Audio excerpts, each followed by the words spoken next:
Hello, good evening my dear friends. मैं आपका दोस्त और होस्ट मोहम्मद मुजफ्फर भट्ट आज एक बार फिर आपसे मुखातिब हूँ और आपका नया लेक्चर जो कि इकोसिस्टम से रिकॉर्डिंग है वो लेके आया हूँ। उम्मीद है कि पिछला लेक्चर आपको बहुत पसंद आया होगा और आज का लेक्चर भी आपको पसंद आ जाएगा। तो स्टार्ट करते हैं आज के लेक्चर से। और ये लेक्चर प्रोवाइड करता है आपके लिए exams made easy YouTube channel. और इस लेक्चर को लाइक करिए, शेयर करिए और सब्सक्राइब करिए और मेरे साथ बने रहिए। और जो कुछ मैं पढ़ा रहा हूँ इसका थोड़ा सा ध्यान रखें ताकि आने वाले जो एग्ज़ाम है वो उसके जो जितने भी एमसीक्यूज आएंगे इसके रिगार्डिंग तो वो मीट आउट हो जाए। तो आज का जो लेक्चर हमारा है वो है बायोलॉजिकल इंट्रैक्शंस। बायोलॉजिकल इंट्रैक्शंस क्या होती हैं? जैसे कि हमने इकोसिस्टम में पढ़ा था कि वहाँ पर बहुत सारे जानवर या बहुत सारे बायोटिक और एबायोटिक थिंग्स आपस में मिल के आपस में क्या एक इंट्रैक्शन बनाते हैं। एक को दूसरे से फ़ायदा होता है, दूसरे को तीसरे से फ़ायदा होता है। कभी कभार क्या होता है कि ये जो बायोलॉजिकल इंट्रैक्शंस होती हैं ये वो इंट्रैक्शंस होती हैं जो लिविंग थिंग्स के दरमियान होती है। यानी कि as the name indicates this biological interactions, यानी कि ये इंट्रैक्शंस वो है जो लिविंग ऑर्गेनिजम्स के बीच में आ जाएंगी। तो यहाँ पर एक एसोसिएशन बनती है between the two living organisms और उन लिविंग ऑर्गेनिज्म में ऐसी इंट्रैक्शन मतलब बनना, ऐसा कम्युनिकेशन होना कि कभी कभार एक को फायदा हो सकता है, दूसरे को नुकसान हो सकता है। या ऐसा भी हो सकता है कि दोनों को फायदा हो, या ऐसा हो सकता है कि मतलब एक को ना तो फायदा हो ना तो नुकसान हो लेकिन दूसरे को फायदा हो सकता है। अब ये अगर दोनों को फायदा हो उसको क्या कहते हैं, एक को फायदा हो एक को नुकसान हो उसको क्या कहते हैं, एक को मतलब ना तो नुकसान है ना तो फायदा है लेकिन दूसरे को फायदा मिलता है उसको क्या कहते हैं। जब किसी इंटरेक्शन में एसोसिएशन में दोनों को नुकसान हो उसको क्या कहते हैं? तो that are called as biological interactions. तो बायोलॉजिकल इंट्रैक्शंस की डेफिनेशन यहाँ पर दी गई है। जैसे biological interactions are the effects of an organisms interactions with its environment and it is fundamental to survive of the organisms and the functions of the ecosystem as a whole। तो यहाँ पर हम देखते हैं कि बायोलॉजिकल इंट्रैक्शन इफेक्ट करती हैं organism को और ये इंट्रैक्शंस इसके एनवायरनमेंट के साथ भी पड़ती है, इसका सर्वाइवल भी इसके साथ में रहता है और जो ऑर्गेनिज्म वहाँ पर उस इकोसिस्टम में फंक्शन करते हैं। यानी कि सारा का सारा इकोसिस्टम जो भी एनवायरनमेंट इसको प्रोड्यूस करता है वो सब इसके लिए मायने रखता है। जैसे यहाँ पर कुछ सिंबल्स का इस्तेमाल करते हैं, जैसे प्लस का साइन लिखा है। ये प्लस का जो साइन है डेट मीन्स बेनिफिटेड, प्लस का साइन मीन्स बेनिफिटेड, ठीक है बेटा। तो माइनस का साइन है हार्मड यानी कि नुकसान पहुंचना। जीरो का साइन है नीदर बेनिफिटेड नॉर हार्मड, ठीक है, ना तो नुकसान ही है और ना ही फायदा भी है। समझ में बात आ रही है? तो सबसे पहली वाली जो इंटरेक्शन हम देखते हैं यहाँ कर एक टेबल बनाया हुआ है, म्यूचुअलिज्म। म्यूचुअलिज्म मीन्स दोनों को फायदा, यानी कि एक स्पीशीज को भी फायदा दूसरी स्पीशीज को भी फायदा। लेकिन ऐसे नहीं लिख सकते कि म्यूचुअलिज्म दोनों को फायदा, कि वहाँ पर एग्जाम्पल्स पूछे जाएंगे आपसे, ठीक है। तो एग्जाम्पल आप अपने भी कुछ ले सकते हो जो कुछ आपकी एक्सपीरियंस में हो, लेकिन यहाँ पर जो एग्जाम्पल दी गई है वो पॉलिनेशन की एग्जाम्पल दी गई है। जैसे पॉलिनेशन में बहुत सारे इंसेक्ट्स एक फ्लावर पे जाके वहाँ से नेक्टर हासिल करते हैं तो उनको फायदा तो हो गया नेक्टर लेके, और वो वहाँ से पोलन ग्रेन्स उसके पाव में स्टक होकर वो दूसरे फ्लावर पर जाते हैं, और जो पाव से पोलन ग्रेन स्टक होके आ जाते हैं वो दूसरे फ्लावर पर मतलब ट्रांसफर हो जाते हैं। तो फ्लावर्स को भी फायदा हुआ और इंसेक्ट्स को भी फायदा हुआ, ठीक है। तो इसको कहते हैं म्यूचुअलिज्म।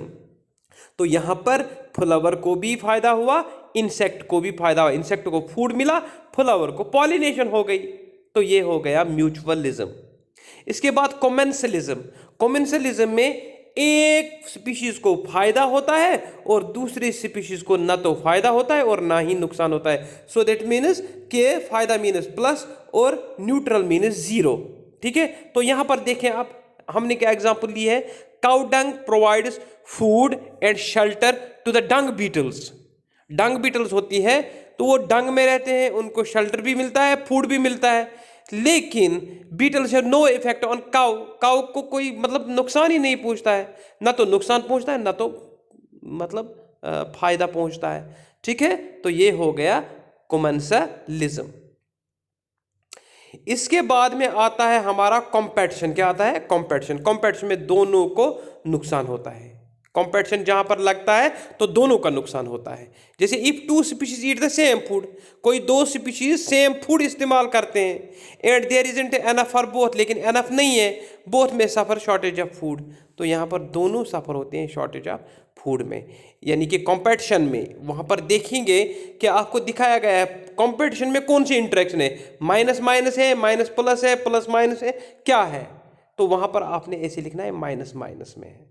ठीक है, और इसके बाद में और एक इंटरेक्शन है जिसको बोलते हैं प्रीडेशन एंड पैरासिटिसिज्म। प्रीडेशन मीन शिकार करना। इसका मतलब है कि जो शिकारी शिकार करता है उसको तो फायदा मिलता है, लेकिन शिकार जो होता है उसको नुकसान मिलता है। तो यहां पर प्लस माइनस की इंटरेक्शन है, यानी कि एक को फायदा मिलता है, दूसरे को नुकसान होता है। ठीक है, तो predation, one fish kills and Yeats another organism, तो जिस फिश ने किल किया उस फिश को तो फायदा मिल गया, लेकिन जो किल हुआ उसको तो नुकसान हुआ, तो प्लस माइनस का साइन आएगा। इसी तरह से पैरासिटिसिज्म। ठीक है, टिक्स रहती हैं कहां पर? बिल्कुल सर में, और ये क्या करती हैं? खून चूसती हैं। तो टिक्स को फायदा मिला और जिसका खून चूसा इसने उसको तो नुकसान हुआ, तो प्लस माइनस का साइन यहां पर भी आएगा।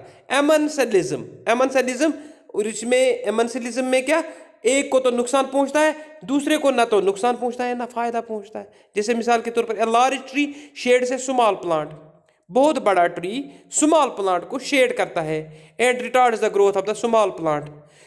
शेड तो उसने की, लेकिन शेड करने से उसका तो फायदा नहीं हुआ, लेकिन उल्टा नुकसान हुआ किसका? जो इस शेड के नीचे प्लांट आता है।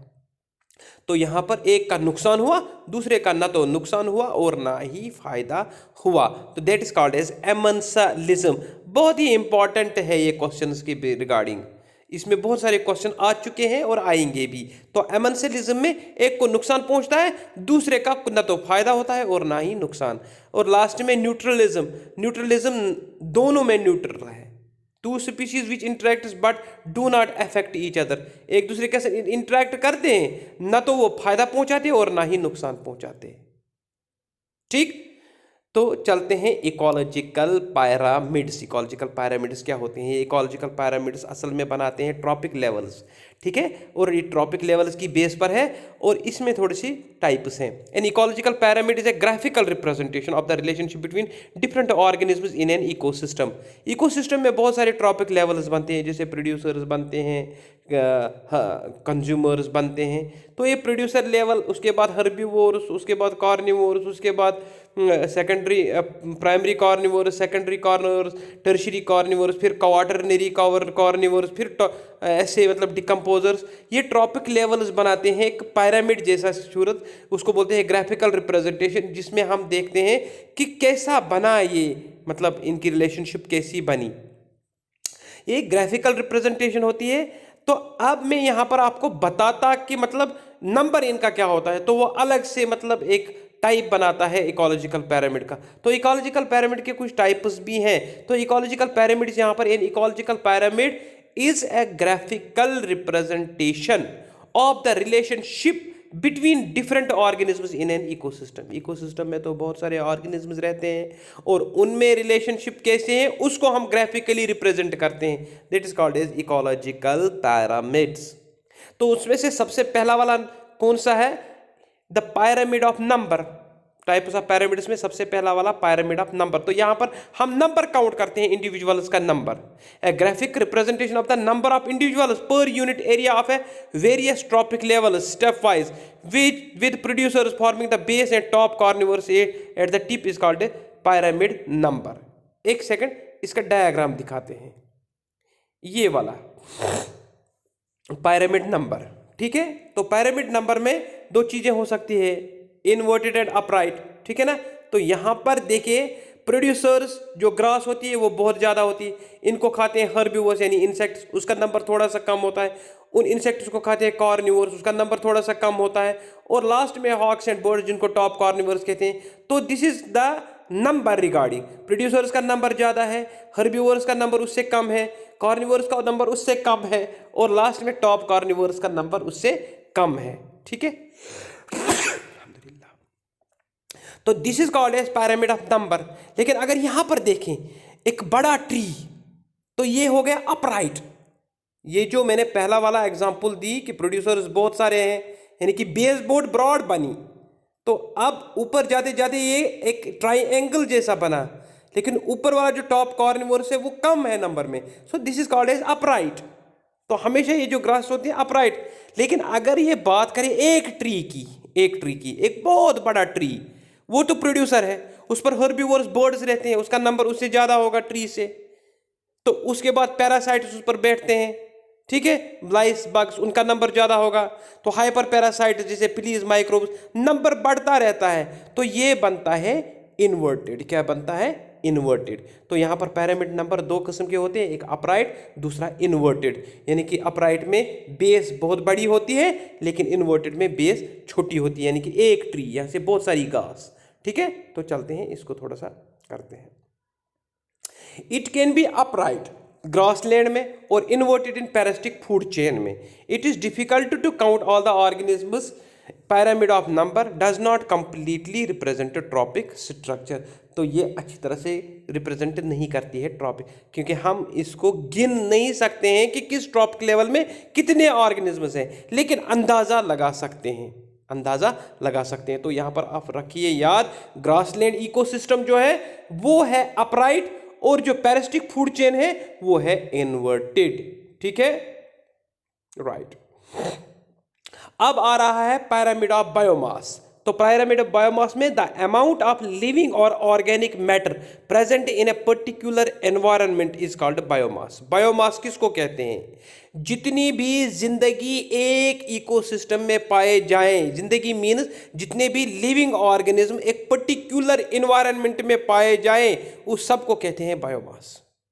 Bio means life, mass means कितनी लाइफ है वहां पर, एक पर्टिकुलर एनवायरनमेंट में कितनी लाइफ है, कितने लिविंग ऑर्गेनिजम्स हैं, उनको बोलते हैं biomass. A graphic representation of total dry weight of all organisms at each tropic level at a particular time। एक पर्टिकुलर टाइम में हम देखते हैं कि हर ट्रॉपिक लेवल में कितना बायोमास है। जैसे ग्रास, ये कितना है, नंबर नहीं बल्कि मास निकालना है, वेटेज निकालनी है, ड्राई वेट। तो ग्रास, उसके बाद में हर्बीवोर्स, उसका ड्राई वेट कितना है, उसके बाद में कार्निवोर्स, उसका ड्राई वेट कितना है, उसके बाद में टॉप कार्निवोर्स, उसका ड्राई वेट कितना है। तो यहां पर इट कैन बी अपराइट, ये भी अपराइट हो सकता है एंड इन्वर्टेड हो सकता है। अपराइट किस में? इकोसिस्टम ऑन लैंड, लैंड में अपराइट है, लेकिन inverted in the aquatic ecosystem. तो एक्वाटिक इकोसिस्टम में ये इन्वर्टेड है। देखते हैं कैसे। ये वाला pyramid of biomass in terrestrial ecosystem. तो यहाँ पर ग्रास है, ये उसके बाद डियर है, और उसके बाद प्राइमरी कॉर्निवोरस है, उसके बाद में टॉप कॉर्निवोरस है। तो ये हो गया अपराइट, यानी कि 1000 kg, 100 kg, 10 kg, 1 kg, ठीक है। तो this is called as upright. तो अगर यहाँ पर देखें कि यहाँ पर प्रोड्यूसर छोटे छोटे कीड़े हैं, ठीक है, उसके बाद में हर्बीवोरस बहुत बड़े हैं, और इसके बाद में कॉर्निवोरस बड़े हैं। तो यहां पर देखिए आप, मास नीचे कम है और ऊपर ज्यादा है, सो this is upright, sorry this is inverted. इसके बाद में है हमारा तीसरा वाला पिरामिड ऑफ एनर्जी। तो पिरामिड ऑफ एनर्जी क्या होता है? पिरामिड ऑफ एनर्जी, अब एनर्जी कहां पर ज्यादा है, किस ट्रॉपिक लेवल में एनर्जी ज्यादा है? क्या ये फर्स्ट ट्रॉपिक लेवल में एनर्जी ज्यादा है, देन सेकंड की ज्यादा है, देन थर्ड, उसको क्या कहते हैं? So a graphic representation of the amount of energy trapped per unit time and area is different trophic levels of the food chain. Food chain में जो ट्रॉपिक लेवल्स बनती हैं, वहां पर एनर्जी किस ट्रॉपिक लेवल के पास ज्यादा है, और एक असेंडिंग ऑर्डर बनता है या डिसेंडिंग ऑर्डर बनता है, ये हम बताते हैं। It is always upright. तो पिरामिड ऑफ एनर्जी जो है, इट इज ऑलवेज अपराइट, ये पूछा जाता है। Pyramid of energy is always, वहां पर इन्वर्टेड होगा, अपराइट होगा, या दोनों होंगे, ठीक है। तो पहले जो पिरामिड्स हमने देखे, pyramid of biomass and pyramid of number, वो इन्वर्टेड भी हो सकते हैं, अपराइट भी हो सकते हैं। लेकिन यहां पर जब हम देखते हैं तो ये पिरामिड ऑफ एनर्जी होते हैं ऑलवेज अपराइट, ठीक है। तो देखते हैं अपराइट कैसे है। तो पिरामिड ऑफ एनर्जी, सबसे पहला वाला रेन फॉरेस्ट देखिए, उसके बाद में इंसेक्ट ऑन लार्वी, उसके लिए है बोनोबो, ठीक है, और क्रोकोडाइल लास्ट में। तो ये यहाँ पर एनर्जी ज़्यादा है, यहाँ पर उससे कम है, यहाँ पर उससे ज़्यादा है। तो ये इंडिकेट करता है कि यहाँ पर एनर्जी ज़्यादा है, यहाँ पर एनर्जी इससे कम है, यहाँ पर एनर्जी इससे कम है, और यहाँ पर एनर्जी इससे कम है। तो this is upright, this is upright. अब देखते हैं एनर्जी पर एक लॉ आ रहा है, लॉ ऑफ 10% एनर्जी। जैसे हम यहाँ पर आपको समझाएं ये लॉ ऑफ 10% ऑफ एनर्जी, वो क्या होता है, सॉरी,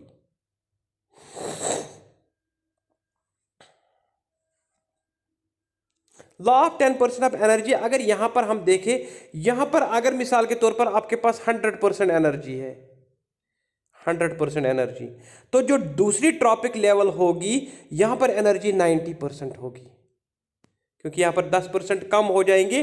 क्यों कम हो जाएंगे कि ये ऑर्गेनिज्म इन ऑर्गेनिज्म को जब खाएंगे तो खाते समय कुछ ना कुछ एनर्जी तो लॉस्ट ही होगी, तो वो 10% का लॉस्ट होगा। इस तरह से ये वाले इनको खाएंगे तो 10% का फिर से लॉस्ट होगा, तो ये 80% रह गया। तो अब इसके बाद 60%, 70%, उसके बाद 50-60%, उसके बाद 40%, इसके बाद 30%, फिर 20%, फिर 10%, तो ये लॉस होता चला जाएगा। ठीक है, that is called as law of 10% energy transfer. This law introduced by Raymond Lindeman in 1942 में रेमंड लिंडमैन ने इसके बारे में कहा, according to this law only 10% of energy entering into the trophic levels of energy will be available to the transport to the next trophic level. इनने कहा कि मतलब अगर एक ट्रॉपिक लेवल से दूसरे ट्रॉपिक लेवल में एनर्जी जाएगी, वहां पर 10% जो है वो लॉस होता चला जाएगा। 10%, यानी कि माइनस आप करते चलो 10%, यानी कि अगर आप कॉमर्स के स्टूडेंट कॉमर्स पढ़ रहे हो तो डिप्रिसिएशन होगा, एक एनर्जी लेवल से दूसरे एनर्जी लेवल जाने में 10% का डिप्रिसिएशन होगा। तो चलते हैं थोड़ा सा आगे। तो यहां पर कुछ इसने दिखाया कि अगर हीट यहाँ पर है तो हीट दूसरे ट्रॉपिक लेवल में चली जाएगी तो 10% लॉस होगा, यहाँ पर इसमें चली जाएगी तो 10% लॉस होगा, इसमें चली जाएगी तो 10% लॉस होगा। ठीक है, this is called as 10% law. इसमें आपने याद रखना है किसने दिया है, रेमंड लिंडमैन ने। Bioaccumulation and bioaccumulation क्या होती है? Bioaccumulation, entry of pollutants into the food chain. अब फूड चेन चल रही है, आराम से चल रही है, अगर इसमें एंट्री ऑफ पोल्यूटेंट्स हो गई occur within a trophic level, एक ट्रॉपिक लेवल में इसमें क्या आ गए, pollutants, and is this the increase in concentration of a substance in certain tissues of organisms body due to absorption from food and the environment. अगर pollutants food chain में आ गए किसी ट्रॉपिक लेवल में और इंक्रीज होती चली गई, तो कंसंट्रेशन ऑफ ए सब्सटेंस जब इंक्रीज होती है इन certain tissues of the organisms bodies, और वो एब्जॉर्ब करते हैं फूड फ्रॉम द एनवायरनमेंट, यानी कि अब ऐसा मतलब है कि जिस ट्रॉपिक लेवल में ये पोल्यूटेंट्स आ गए और इन पोल्यूटेंट्स की कॉन्सेंट्रेशन वहां पर ज्यादा हो गई, इसका मतलब है कि वो ट्रॉपिक लेवल अब चेंज हो जाएगी उस चीज में जो पोल्यूटेंट उसमें आ गई। ठीक है, जैसे bio concentration, it occurs with in a trophic level. ये बायो कॉन्सेंट्रेशन क्या है, ये एक ट्रॉपिक लेवल में हो जाती है through absorption from water, when intake from water is greater than excretion of water. तो यहां पर जो बायो कॉन्सेंट्रेशन है, यहां पर हम ऐसे देखते हैं पोल्यूटेंट कैसे आ जाता है। अगर मिसाल के तौर पर ये ट्रॉपिक लेवल कंज्यूम करती है वाटर ज्यादा, लेकिन एक्सक्रीट करती है वाटर बहुत कम, when intake from water is greater than excretion rate, this is called as bioconcentration. Rate of absorption is greater than that at which the substance is lost. तो यहां पर क्या है, रेट ऑफ एब्जॉर्प्शन ज्यादा है लेकिन lost substance कम होता है। It is synonymous to bioaccumulation except the source. Biomagnification is the tendency of pollutants to concentrate as they move from one tropic level to next. तो biomagnification क्या है, ये पोल्यूटेंट्स की टेंडेंसी है कि वो पहले एक ट्रॉपिक लेवल में थी, अब वो मूव कैसे करेगी दूसरी ट्रॉपिक लेवल में, that is called as biomagnification. 4 conditions for biomagnification are there, कि कैसे ये पोल्यूटेंट्स एक लेवल से दूसरी लेवल में चली जाएंगे। Pollutants must be long lived, जो पोल्यूटेंट्स जाते हैं ये लॉन्ग लिव्ड होने चाहिए, स्टेबल एंड मोबाइल, बिल्कुल स्टेबल होने चाहिए, और ये मोटाइल होने चाहिए, यानी कि एक लेवल से दूसरी लेवल में जाने के लिए, सॉल्युबल इन फैट्स, फैट्स के साथ सॉल्युबल, बायोलॉजिकली एक्टिव होने चाहिए। जैसे कौन कौन सा एग्जांपल है इसमें, DDT, hexachlorobenzene, polychlorinated biphenyl toxaphene, methyl mercury, agricultural pesticides. Bio accumulation देखिए, बायोमैग्निफिकेशन, ये इसका डायग्राम। तो आज के लिए बस इतना ही। तो कल इकोलॉजिकल सक्सेशन पर जाते हैं, तो इसका थोड़ा सा आप इस पे कंसंट्रेट कीजिए और अपने एग्ज़ाम के लिए बेटर परफॉर्म कीजिए। Thank you for being with me, thank you very much.